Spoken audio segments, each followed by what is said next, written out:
Hey y'all, welcome back to the channel. Today I'm going to be going through the draft picks that the Rangers had for the 2022 draft. For those who missed it, it was just last week, and the Rangers shook the whole MLB world by drafting Kumar Rocker, number 3 overall.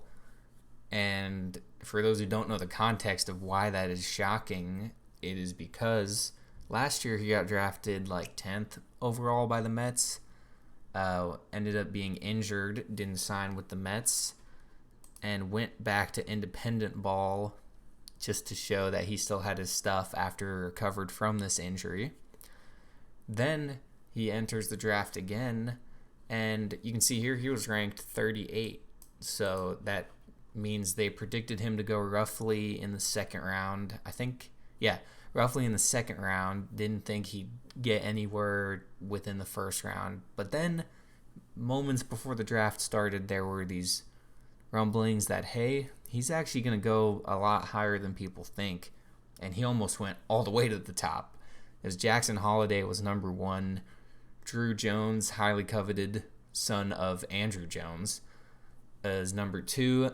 And then the Rangers dropped this bombshell of, okay, we're getting Kumar Rocker at number 3. And that's great because they need pitching. Everyone said that for years. Just keep getting pitching. And if you take a look here, there's a lot of P's on this draft. So the other context is, of course, he went to Vanderbilt, for those who are unaware of that, and pitched with Jack Leiter. I think they won the World Series together. I don't remember. I guess it should say on here. Let's see. It doesn't say on here, but I believe he won a World Series while they were there. And yeah, he had a 19 strikeout no-hitter as a freshman in the Super Regionals. So, insane stuff. The last important thing about Rocker is this number right here. The pick value was $7.5 million. He signed for $5.2. The Mets gave him $6 million last year, and actually, I guess it was they walked away from the deal, not him. So you can see fastball averaging 93, sitting in the low 90s, and touching 99. So really good stuff from Rocker. I'm still shocked that they got him into. A lot of people, it was a no-brainer, but I just didn't think he was going to go that high. And I think what the Rangers, in their minds, Chris Young, John Daniels, was, hey, we have the number 3 pick. We had number 2 last year, and we plan to start winning. So we're not going to get this kind of pick, hopefully, for a long time. And they had to make it count. And because Drew Jones was off the board already, they just decided, you know what? We're going for Kumar. So I imagine if Jackson Holliday, if Drew Jones went first, or even Termarr Johnson, one of those guys went first, Jackson Holliday goes second, the Rangers may have not picked Kumar. I don't know. It's tough to say. So anyway, I wanted to go in depth on that pick because, of course, he was their highest pick, number 3 overall, and is going to get reunited with Jack Leiter. But them saving this almost, or just over $2 million, I believe, is going to come into effect on this next pick. Nobody else has signed yet, I don't think. But Brock Porter, who's Brock Porter, you may ask? Well, a guy who was projected to go 11th overall and was picked 109. The reason is because he's committed to Clemson right now. He was the Gatorade State Player of the Year last year, and was also the National Player of the Year after he went 9-0 with a .4 ERA and 115 strikeouts in 58 innings, while also throwing 3 no-hitters. He's a starter with a .4 ERA. Even for high school, that's nuts, because there are a lot of crazy numbers in high school. Obviously, I think like Mike Trout, for example, hit like 550 in high school or something nuts. But that is unheard of numbers. So, has a fastball sitting already in the upper 90s, topping out at 100. as a, what, like 18-year-old or whatever, 2003. That's insane. So the reasoning of why they picked him, because you're probably thinking to yourself, well, why would they pick him if he's going to go to Clemson? Well, they have $2 million plus that might say otherwise. And that's why he went that low, is because other teams didn't think he would sign with them. But Chris Young and John Daniels knew they just saved $2 million on Kumar. So they'll throw that money at Brock. And they also mentioned that they wouldn't have picked him if they didn't think he was going to sign. So they feel good about that. That is a heck of a pick if they can sign him. The deadline is August 1st or 2nd, I think, so we won't know for a while, because obviously he's going to weigh the decision of, do I want to go to Clemson or do I want to stick with the Rangers and make like probably $3 or $4 million as a teenager. So it's a tough decision, I'm sure. Next was outfielder Chandler Pollard. I don't know too much about him, but I heard a lot of good things on Twitter. I mean, these guys are getting really young. Born in 2004. That's young even for me. Like, that's crazy. He was out of Woodward Academy, and there were plenty of jokes about that on Twitter, of course. Went a little bit below what he was projected to. Tommy Specht as well is another outfielder that they picked. Bats left, throws righty, high school senior. Heard some good things about him as well.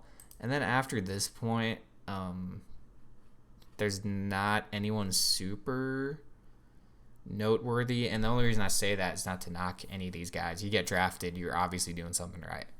But I don't know how many of them are actually going to sign with the Rangers, and this is the case for a lot of teams getting drafted in the later rounds. I do see this, though. What's going on here? 159 ended up going 559. Out of Collierville High School in Tennessee. Left-handed pitcher. I guess it looks like some injuries going on. Fastball between 88 and 90.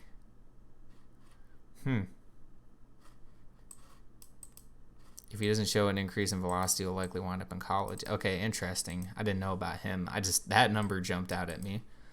But like I was saying, the reason I say that is because a lot of picks after like the 10th round usually don't sign. Not always, but you can see the pick values don't even show up after the 10th round in this site. So all I know of right now is that Kumar has signed. I thought I saw someone else today. I'll see if I can pull it up on my phone real quick while we're talking through it. But this was a great draft for Texas, and I'll have this link in the description as well. Lots of pitching. Always love to see it. Got some outfielders, shortstop, and that was it, because they really don't need to draft infielders unless it's first and third, and even not really third. Since they just signed Corey Seager for the next 10 years is kind of the goal here. But yeah, really, really solid. If they can get Brock Porter to sign, then that will make it, no doubt, the best draft so far this year. I mean, I don't think any team has come close to this level of drafting this year. Obviously, lots of people, or not lots, but Baltimore got Jackson Holliday, got him to not go to Oklahoma State. Drew Jones is projected to be very, very good. So yeah, lots of teams did get great prospects, but looking at round 1 and 4 and 5 as well, that's pretty good right there for Texas. Yeah, okay, this is what I was looking for. 11th rounder Cole Drake did sign for $175K. And he's got a fastball up to 92, average to solid breaking ball and changeup. Led NJCAA D1 with 160 strikeouts in 93 innings, just 17 walks. Some scouts thought he was the best pitching prospect on a deep staff. And that's a tweet from Jim Callis, who I think is pretty big on, yeah, he's a senior writer for MLB Pipeline, which is their prospect website. So I stand corrected. I guess some after the 10th round do sign, but there you go. Drake Cole out of Walter State, Tennessee. Awesome stuff there. Let me know what y'all think of the draft, though. I don't want to get too rambly again, although we're over 10 minutes. But Kumar, definitely a big pick. They actually think he's almost ready for MLB at this point. Like, probably next year.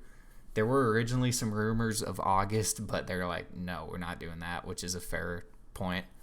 If they can sign Brock Porter, nail in the coffin, best draft. And for those wondering as well, the reason there are no round 2 and 3 picks here is because there's some weird free agency thing where if you sign free agents, you like lose a draft pick or something. So Corey Seager and Marcus Simeon were your 2nd and 3rd round draft picks. Think about it that way. So pretty good stuff. But I appreciate y'all watching. Once again, let me know in the comments how you feel about this draft. I think it's amazing. And we'll talk soon.